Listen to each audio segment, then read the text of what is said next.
Hello, friends. Welcome to Be and By IAS by your guide Jasbir Singh Bajaj, former IAS from Tamil Nadu cadre 1987 batch. Friends, for any aspirant, the most difficult task which haunts him is choosing the appropriate optional for mains. The reason is that optional will finally decide your rank in the merit list. How? We'll go through the whole process. I have done a small uh, study on this based on the data taken from the UPSC annual report and analyzed it for your benefit. This will help you in taking an appropriate decision.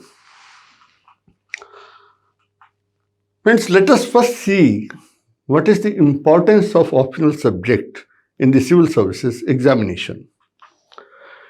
If you see, there are 5 papers in the mains examination. That is, when you cross the first stage of the examination, that is the prelim stage, where about 4 to 5 lakhs aspirants appear, and about 10 to 12,000 can make it to the main stage. And this is a very important stage because the marks obtained in the prelims examination are not counted. That's only a screening process. But whereas the real selection process starts with the mains. And in the mains examination, you have 4 general studies papers and 1 essay paper. Now, if you look at this analysis, that there is not much variation in the marks in all these 5 subjects which are scored by most of the candidates. How? Now, if we see the average range of marks, we'll see that for all the 4 general studies papers, it's very difficult to get very high marks. It's very difficult to even touch 125. The average range is between 100 and 120. However, in the essay paper, the candidates are able to score little higher and can touch about 150. Now, where the difference lies, that if we look at the total average of all the 7 papers, that is 4 general studies papers, essay, and 2 optional papers, optional 1 and optional 2.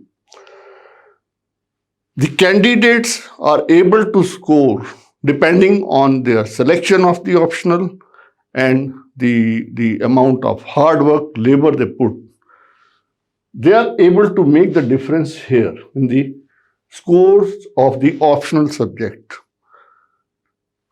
It's possible to get 300 and plus marks in both the optional papers. So, when the average range of marks for the first 5 papers is almost in the same range for most of the candidates, it's the optional which will decide whether the candidate succeeds in the examination or not. So, the target is 300 and plus.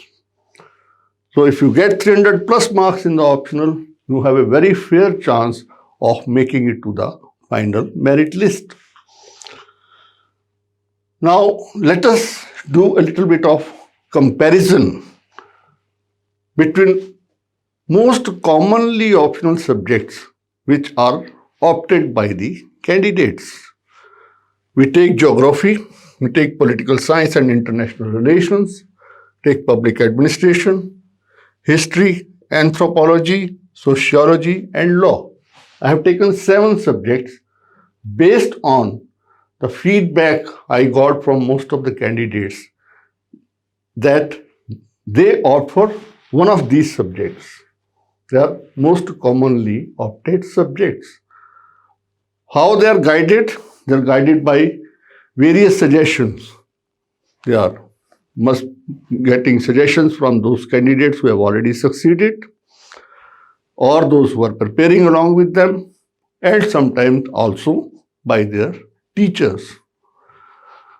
Now, if we look at the data provided in the 69th annual report of the UPSC, you will find that in most of the subjects, among these 7 subjects, the success ratio means the number of candidates who have taken this optional and those who have succeeded, that is, finally made it to the final merit list. The success rate is almost less than 10% for 6 out of 7 subjects. But for the subject of law, it is as high as 14% for the last examination. So, law stands tall among all the 7 subjects. Now, let us have the analysis of law particularly.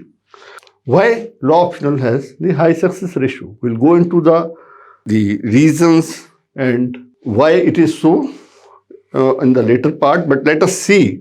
Except for, I have taken the data for the past 6 years, starting from 2012 to 2017, except for 1 year when there was an abnormal drop in the marks, the success rate.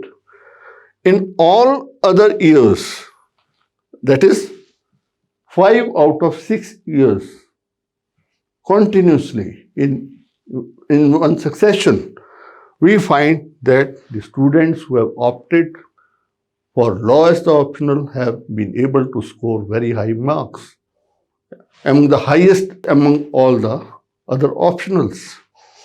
It has been as high as 24.3% in 2013, and as I told you, in 2017, the success rate is 14.1%.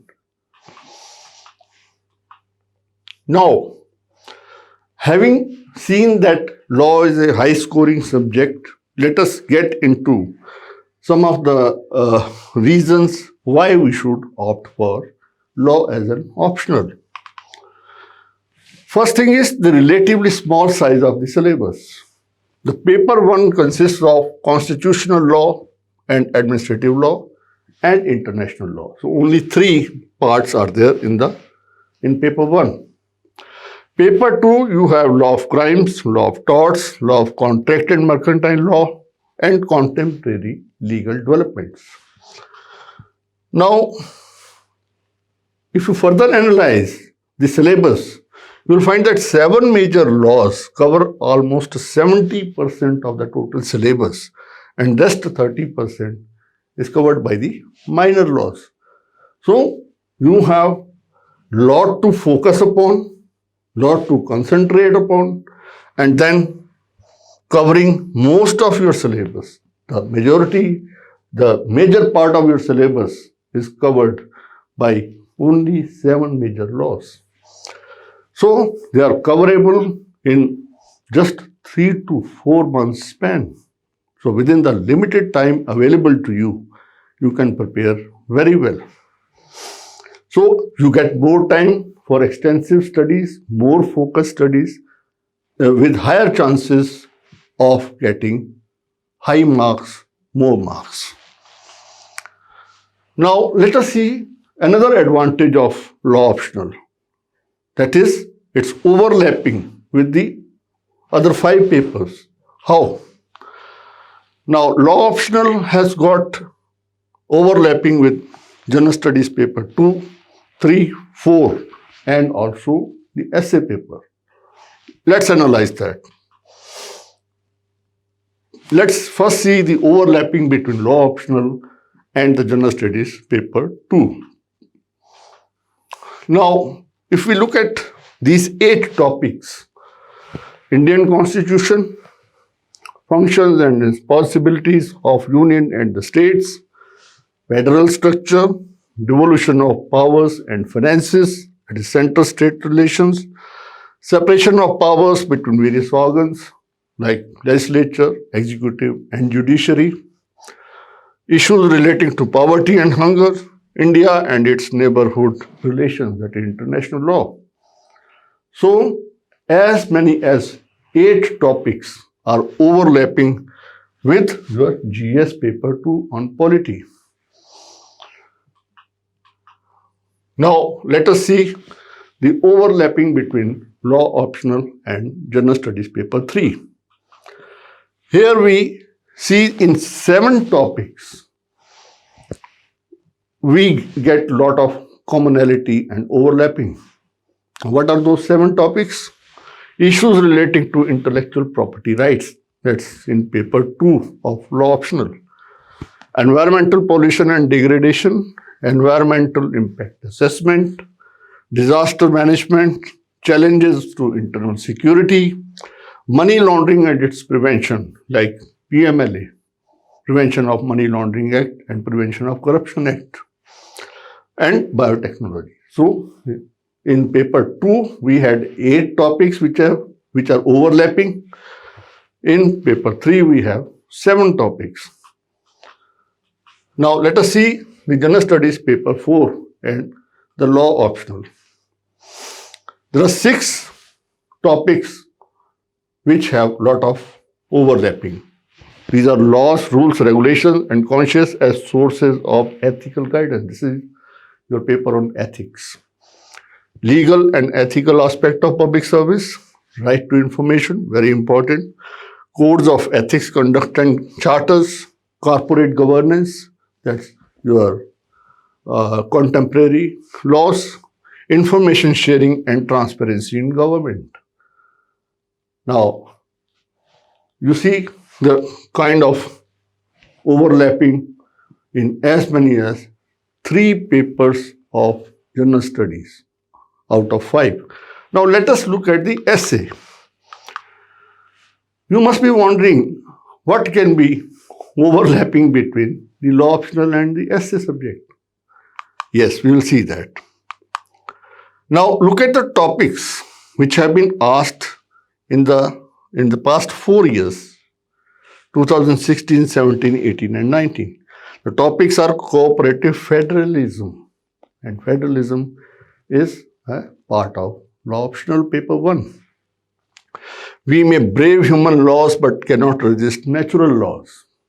Again, overlapping with laws. Poverty anywhere is a threat to prosperity everywhere. Biased media is a real threat to Indian democracy. Now, these type of topics are generally asked. Now, if you see the writing skills, you must be, reading a lot of editorials, the blogs, and other write-ups by very eminent people, very eminent writers and jurists. Most of them, majority of them, have got the legal background. Why? Why it is so that their writing skills are much better than those who have no exposure to law. Law gives you a skill of writing precisely. That means you write very precisely, you cover all the issues involved on that particular topic in minimum possible words.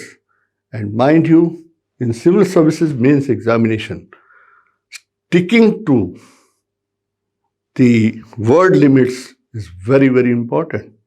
If a question is asked for 150 words, 200 words, 250 words, and if the aspirant crosses that limit, exceeds that limit, he will be penalized. You have to learn the art of precise writing. So,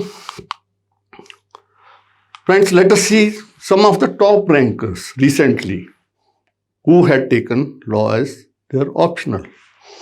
2017, you had rank 9, top ranking means the first 10. In 2018, rank 6 and rank 8.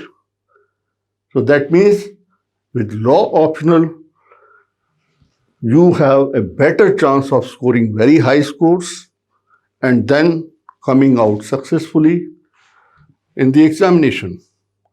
Now, I term law as learn the art of writing.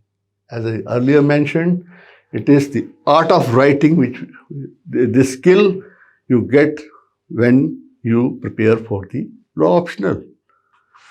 And I'll guide you how to master the skill of precision writing. Friends, I had myself opted for law in 1986 examination, and I tell you that I was not a law graduate at that time, but I had mastered the skill of writing. And that skill I will be passing on to you. I will be personally guiding all my law optional students and particularly train them on this, learning the art of writing. I hope this will benefit you a lot in taking a rational and logical decision while selecting your optional subject. And I will be always available to guide you. I have 2 masters in law and a number of certificate courses in the contemporary laws, including one from a law school in USA on international taxation. So I welcome you all once again to be and buy IAS, be my aspirants, be my candidates, and I will, through all these skills, take you to the path of success. Thank you and best wishes.